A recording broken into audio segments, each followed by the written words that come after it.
Kung pinanganak ka ng January, hindi ka basta tao lang. Ikaw yung tahimik pero nakakatakot kapag nasaktan. Sa itim na psychology, ang mga January-born ay may natural dominance at deep intuition. Marunong silang magbasa ng tao.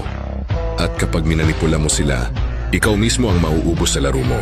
Tahimik sila pero bawat kilos may plano. At yung ngiti nila, madalas may kasamang diskarte sa likod.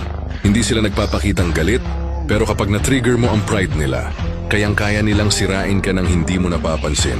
Ito yung mga taong marunong magtago ng sakit at ginagamit yon bilang gasolina para magtagumpay. January-born are mysterious strategists.